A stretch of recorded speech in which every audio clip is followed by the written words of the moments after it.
Système Deal. Moi, je vous encourage simplement à liker si ça vous intéresse. Alors, on va commencer sans plus attendre en parlant de Ségolène Royal. Je ne sais pas si vous êtes au courant, Ségolène Royal, c'est un dinosaure, hein, Ségolène Royal. C'est pas un gros mot, dinosaure, hein, ça fait longtemps qu'elle est dans la politique. Et pour certains, pour le monde conventionnel, elle a dérapé. Pour moi, elle n'a pas dérapé, elle a exprimé son avis librement, on a le droit de le faire, avec respect en plus. Et puis voilà, c'était peut-être pas en accord avec la doxa, mais elle s'est exprimée librement sur le conflit ukrainien, sur le conflit qui oppose la Russie à l'Ukraine. Alors certains vont vouloir que je fasse pas attention au niveau du langage, donc on va le dire à l'invasion russe en Ukraine, mais ce n'était pas ça le sujet. Elle abordait ce conflit avec des pincettes, avec de la nuance, chose qu'on entend très peu, puisque en France, on entend le même discours qu'aux États-Unis, quoique aux États-Unis, ils ont quand même des journalistes un petit peu plus professionnels, qui ont même des voix discordantes parfois. En France, on est plutôt sur une voix officielle qui reprend ce que dit le gouvernement, ce que disent les dépêches AFP de l'Ukraine. Hein. Et du coup, il y a très très peu de nuances et même d'informations contradictoires. On va entendre toujours la même chose. Peut-être que si vous lisez la presse étrangère, sur une même information que nous on aurait traitée, eh bien vous pouvez avoir le jour et la nuit. Alors je dis pas que forcément noir c'est juste ou blanc c'est juste, mais parfois la vérité est entre deux, la vérité est ailleurs. En tout cas, elle s'est exprimée en disant qu'il fallait faire attention, que la propagande, c'était pas simplement la Russie, la propagande, elle n'a pas de frontières. La propagande peut aussi bien être utilisée par la Russie que par l'Ukraine, voire même par les États-Unis, l'Irak, la Chine, le Tibet. Enfin, la propagande est toujours utilisée par tout le monde. La Russie n'a pas le monopole de la propagande. Et je vois pas, d'ailleurs, sans que ce soit Ségolène, là c'est moi qui m'exprime, ce qu'elle dit est d'une logique implacable. Pourquoi il y aurait des gens qui seraient experts de la propagande et les autres qui seraient les chevaliers blancs qui n'utilisent jamais de propagande? Les gens tirent toujours la couverture vers eux pour pouvoir justement attirer la sympathie de la communauté internationale ou en tout cas avoir les faveurs de tel ou tel pays. Alors je dis pas après ici qui a raison, qui a tort. Simplement la propagande peut aussi bien être utilisée par l'Ukraine que par la Russie. Et ça, c'était le propos de Ségolène Royal. Alors peut-être après on peut lui reprocher ou pas, hein, moi je reprends simplement ce qui lui a été reproché, on peut lui reprocher que son exemple factuellement était faux, pourquoi pas, mais là pour le coup on va effacer complètement la substance de son propos et c'est ce qui était le plus important. Son message c'était attention aux informations, lorsqu'elles viennent uniquement de l'Ukraine, elles peuvent être pas complètement objective. Et ça, on peut pas lui retirer. C'est quelque chose de assez intelligent. Et souvent, ça manque d'intelligence, ça manque de nuances, ça manque de débat. Et honnêtement, on peut lui reprocher plein de choses à Ségolène Royal. Mais en ce moment, elle mouille le maillot, comme on dit. Elle s'est exprimée aussi pour les personnes qui sont suspendues, les pompiers, il y a quelque temps. Et il y a peu de politiciens. D'ailleurs, si on prend les députés fraîchement élus, l'opposition, que ce soit le RN ou la NUPES, on les entend pas trop. Et elle prend un risque. Alors vous allez me dire, son risque est limité, elle a déjà gouverné, elle a de l'argent, etc. Oui, mais on sait qu'on peut être complètement cramé dans les médias à partir du moment où on s'exprime, et elle prend le risque. Elle l'a fait. Alors Marc-Olivier Fogiel, qui est le patron info de BFM, dit le lien de confiance est rompu. Olivier Fogiel donc ne veut plus de Ségolène Royal sur BFM TV. Voilà, elle est boycottée, elle est censurée, elle n'a plus le droit, selon lui, elle n'a plus le droit de venir sur BFM TV parce que lui a décidé qu'elle n'avait plus rien à y faire. On va poursuivre ce qu'il lui reproche. Après avoir remis en cause les crimes de guerre commis par l'armée russe en Ukraine, l'ancienne ministre socialiste a manqué à ses engagements vis-à-vis de la chaîne d'information où elle était depuis peu chroniqueuse. Alors elle était chroniqueuse également sur BFM, mais quelque chose me dit qu'elle ne pourra plus venir en tant que chroniqueuse et elle ne pourra plus venir non plus en tant qu'invitée. Que nous dit Marco ? Alors Marco, on va retrouver. Il a dit exactement. Il y a ce rapport d'Amnesty International qui remet en cause un certain nombre de crimes de guerre et qui relativise un certain nombre de choses. Je vois un tweet de Ségolène Royal allant dans ce sens-là, a raconté le directeur général de la chaîne d'information. Il se trouve qu'elle était chroniqueuse sur BFM TV et je ne me voyais pas lui donner la parole sur l'antenne sans qu'elle n'y revienne et qu'elle s'en explique. Donc en gros, voilà, on est dans la censure. Elle n'a pas le droit de s'exprimer parce qu'en fait, elle reprend le rapport d'Amnesty International. C'est-à-dire que Ségolène, elle reprend pas le rapport de Russia International. Elle reprend le rapport d'Amnesty International. Donc c'est ça qui lui est reproché. Elle est venue faire ce pourquoi elle collabore avec BFM TV, à savoir un débat avec Alain Duhamel. Et à la fin, on lui a demandé de revenir là-dessus, a-t-il détaillé. Alors, on lui reproche de ne pas être revenu sur BFM, une fois cette sortie-là particulière, c'est selon leurs mots, et la polémique qui a suivi. Nous lui avons demandé de venir s'en expliquer, de se justifier et de s'excuser, a-t-il poursuivi. Elle s'était engagée à revenir et elle ne l'a pas fait. Elle l'a fait sur une chaîne concurrente, LCI, ce qui n'est pas le problème. Tu parles, c'est pas le problème, mais vous la boycottez. Le problème est qu'elle a planté le rendez-vous. Elle a planté le rendez-vous. Alors à mon avis, des invités qui plantent BFM, il n'y en a pas qu'un. Elle a planté le rendez-vous dans lequel elle était supposée venir s'expliquer et de conclure sur la décision prise par la direction de BFM TV. Donc la direction de BFM TV égale Marc-Olivier Fogiel et Drahi, on va dire Drahi en premier et Marco ensuite. Nous avons décidé, et j'estime que le lien de confiance avec Ségolène Royal était rompu. Ce n'est pas le propos lui-même, mon œil, mais c'est le fait que rien ne va dans cette histoire. Bon, je sais pas ce que vous pensez, vous, de ce que je viens de dire, mais à mon avis, ce qu'on lui reproche, c'est pas juste le fait qu'elle ait donné son avis sur ce détail. Bonjour à Kamel qui vient de rejoindre le live. Comment vas-tu, Kamel ? Il est déjà reparti, Kamel. Il venait d'arriver, mais il est parti. J'ai l'impression que quand je fais des lives depuis le PC, il y a moins de monde qui vient que depuis le smartphone. Je vérifierai ça tout à l'heure. Donc ça, c'était Ségolène Royal. Je voulais aussi vous parler de ce qui s'est passé durant ce week-end, samedi. Il y avait une manifestation avec les gilets jaunes qui reviennent petit à petit. Et les gilets jaunes, comme pour les personnes qui étaient présentes pour manifester contre le pass sanitaire, on les bloque, on les empêche de s'exprimer librement. Dans une démocratie comme la nôtre, ça devrait poser question, mais ça interpelle pas grand monde. Bilan des interpellations, donc pour être tout à fait transparent, la plupart des manifestations ont été interdites, et c'est là où ça devient compliqué, et il faut aussi essayer de comprendre les manifestants. Nous avons le droit de manifester en France, mais régulièrement ces derniers temps, que ce soit contre le pass sanitaire, que ce soit les gilets jaunes, on leur interdit de manifester à certains endroits. Donc les manifestants, quand ils veulent manifester à Paris et qu'on leur dit non, vous n'avez pas le droit d'aller à Paris, forcément ça les emmerde, donc ils viennent manifester quand même. Donc on peut les comprendre, puisque le droit de manifester ne peut pas être remis en question dans notre démocratie. Donc c'est compliqué. Après, le ministère de l'Intérieur va prétexter à des justes titres ou souvent de manière fausse que ça peut nuire à l'ordre public, que ça peut troubler l'ordre public. Mais ça, en fait, c'est de l'anticipation, c'est Minority Report. C'est on ne sait pas que ça peut nuire, que ça peut mal se passer avec des violences, etc. Mais c'est l'excuse qu'on va donner pour justement interdire la manifestation.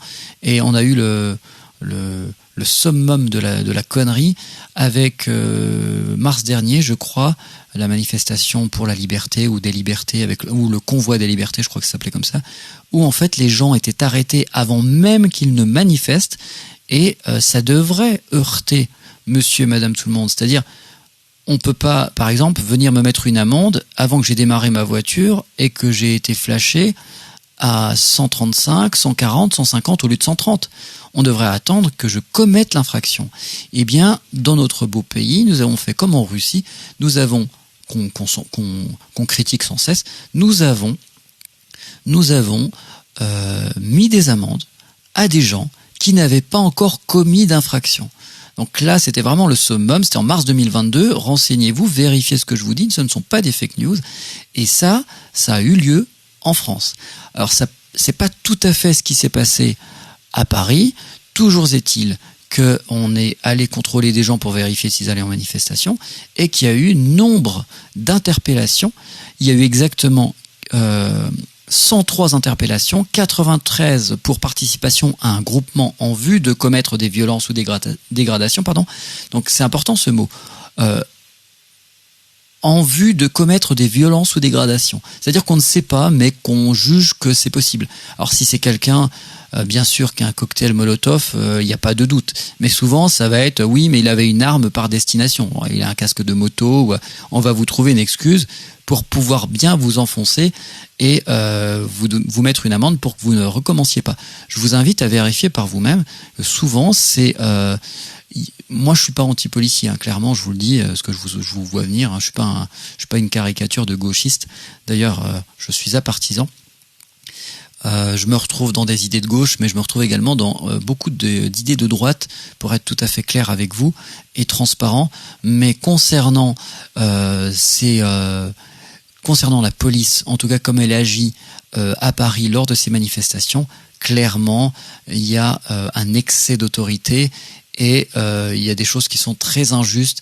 Vérifiez tout ce que je vous dis. Durant le pass sanitaire, c'était une catastrophe et j'ai pu l'observer puisque j'étais sur le terrain en tant que journaliste citoyen. D'autres journalistes de médias conventionnels et moins conventionnels ont aussi pu le constater. Les policiers sont pas forcément toujours bien formés et ils ne mettent pas en place l'usage de la force est souvent disproportionné durant ces manifestations et je vous l'assure, j'ai pu le constater plus d'une fois. Et honnêtement, après, en face, forcément, quand les gens subissent une injustice, bien, ils peuvent après ensuite, eux aussi, commettre quelque chose de répréhensible. Mais il ne faut pas dédouaner complètement les forces de l'ordre. Et ces forces de l'ordre agissent aussi, elles agissent suite à un ordre du préfet, donc du ministère de l'Intérieur, donc du gouvernement. Donc tout ça, c'est des réactions en chaîne qui font qu'à un moment donné, ça pète et encore une fois, c'est la belle part à l'injustice, alors qu'on a besoin dans ce beau pays où nous avons vécu le siècle des Lumières. Je sais que nous sommes en mode économie d'énergie, mais remettons un petit peu, rééclairons tout ça, ajoutons un côté un peu plus intellectuel, rajoutons de l'intelligence, de l'objectivité, un peu de nuance, et puis soyons plus intelligents dans le sens adaptons-nous. Ce qui n'est pas le cas avec le gouvernement Macron, et j'assume complètement de ne pas être fan de Macron ni de son gouvernement parce qu'il est en place depuis plusieurs années et c'est catastrophique. Hein. On a eu Sarkozy, on a eu Hollande. J'étais pas fan de Sarkozy, j'étais pas fan de Hollande, mais il a mis le curseur assez haut, notre ami Manu. Hein. Alors oui, il est beau, oui, il est jeune, mais ça c'était avant. Mais citez-moi. Ah oui, si, il a fait un truc bien à Flixbus. Ouais, c'est ça. Ouais, c'est génial. Alors, donc je vous disais, 103 interpellations, donc 93 pour participation à un groupement en vue de commettre des violences ou dégradations, donc on ne sait pas. 3 pour dégradation volontaire, 3 pour outrage et rébellion, 4 pour violence à l'encontre des forces de l'ordre et 54 verbalisations au cours de la journée. Ça, je voulais absolument voir avec vous. Également, ce que je voulais dire, alors je vais regarder si vous laissez des commentaires, parce que sinon ça veut dire que je parle sans vous écouter, ce serait dommage. J'arrive vers vous dans quelques secondes. N'hésitez pas à liker la vidéo, ce live, le partager également. Merci l'allemand. Voilà, c'est exactement ça, le préfet l'allemand. Alors il est parti l'allemand, hein. Il a quelqu'un d'autre qui est venu le remplacer, mais je pense qu'ils ont gardé des méthodes de l'allemand et des méthodes allemandes de la Seconde Guerre un petit peu. Hein. Donc, c'est une blague, bien sûr. L'humour, c'est toujours d'exagérer. Parfois, en plus, même quand j'exagère dans l'humour, c'est loin de la vérité. Alors, pour notre ministre de l'écologie, ça fait peur de dire ministre de l'écologie avec Agnès Couché-Panier, Agnès Pané, Agnès Poisson-Panier, Runacher, nul à chier. Agnès Coucouche-Panier, nul à chier. Alors qu'est-ce qu'elle nous dit ? Elle dit que boycotter le mondial au Qatar serait sans effet pour le climat. Alors tout simplement, moi je vais pas ici débattre de savoir s'il faut boycotter ou non le mondial, sachant qu'au quotidien il y aurait nombre de choses à boycotter, parce que vous savez, des gens vont vous dire faut boycotter le mondial, mais ils vous disent ça avec un iPhone dans les mains qu'ils ont acheté 2000 balles, plus des chaussures Nike, et plus des abonnements à Netflix, à Amazon, etc., etc. Ils commandent sur Amazon, ils achètent dans des grandes surfaces, ils commandent, voilà, tout est fabriqué en Chine, les enfants travaillent, sans compter les minerais de sang pour fabriquer les smartphones et les objets électroniques. Enfin bref, on pourrait aller très très loin, boycotter, pourquoi pas, mais à un moment donné, il faut aussi regarder ce qu'on fait au quotidien, et le boycott le plus efficace, c'est pas juste une opération une fois tous les 4 ans, c'est au quotidien. Donc le boycott, ça commence par une consommation intelligente au quotidien et non pas sur il est Qatar, la Coupe du Monde. Oui, pourquoi pas. Enfin bref, en tout cas, c'est les propos de cette dernière qui posent souci, puisque elle est quand même ministre de l'écologie à la base, donc elle devrait de temps en temps défendre sa chapelle. Elle avait déjà dit que les jets privés, ça avait pas d'impact, et donc ça avait un impact négligeable. Ensuite, une fois qu'elle a dit ça, elle était revenue pour dire que le Paris Saint-Germain qui se déplace entre Paris et Nantes pour un match de Ligue 1, c'était très grave, et qu'il fallait qu'il fasse attention parce que émission de CO2, parce que réchauffement climatique, etc. Donc là, pour un voyage du PSG, ça posait souci, mais pour nombre de voyages en jet privé de personnes milliardaires qui le font au quotidien, pour faire des fois 10 km, 20 km, ça lui posait pas de souci. Donc ça, c'est le niveau intellectuel de notre ministre de l'écologie. Donc je sais pas ce que vous en pensez, vous, mais à chaque fois qu'elle ouvre la parole, enfin qu'elle ouvre la bouche, qu'elle prend la parole, c'est catastrophique. Coucouche Panier, exactement. Bonjour à ceux qui rejoignent ce live. N'hésitez pas à liker le live et à vous abonner si ce n'est encore fait. Désolé pour ma caméra, on me voit de moins en moins, je suis dans l'obscurité, mais ce qui compte, c'est les informations que je partage. J'espère que vous m'entendez correctement, personne ne me l'a dit tout à l'heure. Est-ce que le son est suffisamment audible ? Merci de me le signaler s'il vous plaît en commentaire.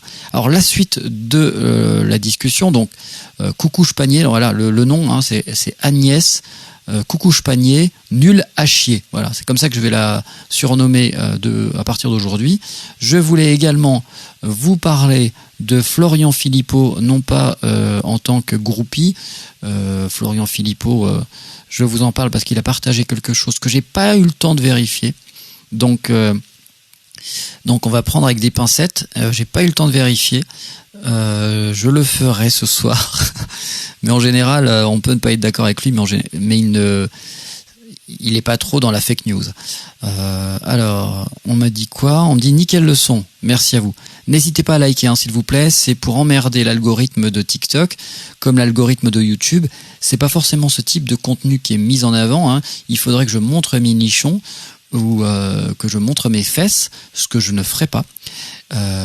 Donc voilà, je vous demanderai pas non plus de m'envoyer des diamants, simplement voilà, pour que System Deal puisse avoir une visibilité suffisamment importante, il faut liker, il faut partager, il faut vous abonner si ce n'est fait. Alors je vous oblige pas, simplement si ça vous convient, si le contenu vous intéresse, si le contenu vous plaît, c'est une rétribution. Voilà, c'est comme ça que je suis monétisé. Moi je suis monétisé par votre gentillesse, vos commentaires et vos likes. Moi, ça me suffit amplement. Je vais pas faire du placement de produits ou des conneries de ce type.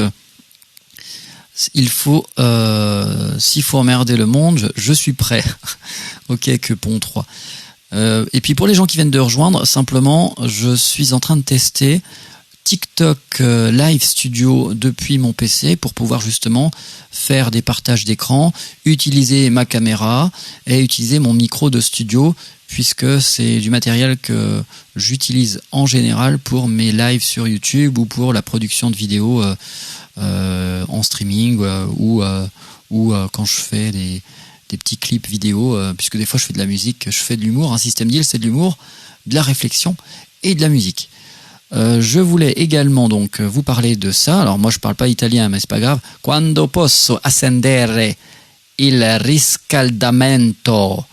Je sais pas ce que ça veut dire. Alors en gros, je vérifierai ce soir, mais vous pouvez le faire aussi. Comme ça, en fait, on est tous acteurs des informations qu'on reçoit. Donc ça, vous l'avez reconnu, c'est une botte, rien à voir avec le fétichisme. C'est l'Italie. Et donc vous voyez qu'il y a 6 zones. Et donc le gouvernement italien, par décret, vient de découper le pays en 6 zones. Pour chaque zone, il y a température de chauffage maximale, durée de chauffe autorisée, conduite comportementale autorisée ou pas. Donc on va basculer. Alors j'espère qu'entre-temps ça va aller mieux, mais bon, je suis pas sûr. Mais vous l'avez remarqué, pendant le Covid, on avait des pays européens qui étaient des laboratoires. Ce qui se passait en Espagne ou en Italie ou ailleurs, on savait pertinemment que ça allait arriver en France, dans notre beau territoire hexagonal. Donc, si nous avons déjà quelque chose de cette nature qui se passe en Italie en prévision, alors c'est une prévision, c'est pas encore acté, il fait encore beau aujourd'hui, on est en septembre, l'été indien quasiment, il fait pas encore froid, donc je suis pas sûr que les gens galèrent avec l'électricité ou le chauffage, ou les deux. Alors il peut y avoir, il y a des gens en commentaire qui m'ont expliqué avoir eu des coupures ou ce genre de choses. Ça peut exister, moi je n'ai pas creusé le truc, mais je vous fais confiance, je vois pas pourquoi vous me diriez des conneries. Mais le pire va t'arriver, rien à voir, j'ai fait une liaison complètement nulle, le pire va arriver durant l'hiver. Et Macron parlait de coupure, je pense que ce type de partage de territoire pourrait aussi être une idée qui serait uniforme pour toute l'Europe, comme ils aiment bien décider ensemble. Parenthèse, nous, si on avait bien géré les centrales nucléaires et la production d'énergie en général, c'est-à-dire que si tu veux fermer une centrale nucléaire, la transition écologique, ça veut dire que tu mets le paquet sur l'énergie renouvelable, mais t'attends pas que ce soit fermé pour dire on va mettre de l'argent dans les énergies renouvelables, c'est pas possible. Il faut faire comme les filles, c'est un tacle sympathique pour rigoler, c'est-à-dire t'es avec un mec, et bien tant que t'as pas trouvé un nouveau mec, tu lâches pas ton mec. Tu vois ce que je veux dire? Alors on va prendre un autre exemple, moins stigmatisant. Vous avez une voiture pour aller au boulot, elle n'est pas encore en panne, vous anticipez, vous n'allez pas attendre qu'elle ne roule plus du tout pour dire tiens, faut que j'achète une voiture avec tel budget, et puis galérer 2-3 semaines, voire 6 mois avant d'en trouver une autre qui correspond à vos critères. Donc les centrales nucléaires, 75% de notre parc électrique, c'est l'énergie nucléaire. On n'aurait pas dû galérer, on aurait dû anticiper. Monsieur Macron, vous êtes responsable, vous n'étiez pas le seul, mais vous êtes au pouvoir, c'est votre 2e mandat, et vous n'avez pas géré. Et c'est un scandale d'État. Ça commence le nouvel ordre mondial en marche. Bonjour, en effet, 30 degrés sur Brest aujourd'hui. Il fait encore beau aujourd'hui. System Deal, c'était à la fois de l'humour, c'est humour, réflexion, musique, c'est comme ça que je définis la chaîne. Je propose de l'actu, je donne mon avis au niveau de l'actu. Parfois c'est objectif dans le sens où je vais simplement vous donner une info brute de décoffrage. D'ailleurs, cette info que je vous donne brute de décoffrage, ça se trouve, elle n'est déjà pas objective à la base. Mais en tout cas, je la donne de manière neutre. Et souvent, je donne mon avis parce que c'est ma chaîne, donc je donne mon avis. Voilà, tout simplement, si vous voulez donner votre avis, les haters, ouvrez votre chaîne YouTube, ouvrez votre compte TikTok et donnez votre avis. Je ne vous empêche pas de le faire. Vous n'êtes pas obligé de venir me dire, tu devrais dire ça, tu devrais faire ça, pourquoi tu penses comme ci, pourquoi tu penses comme ça. À la différence de plein d'autres, je vous laisse vous exprimer librement, dans la limite du respect. Soyez en désaccord avec moi, j'adore le débat, mais soyez respectueux. Allez, à bientôt, au revoir. System Deal. Humour, réflexion, musique. Zéro censure.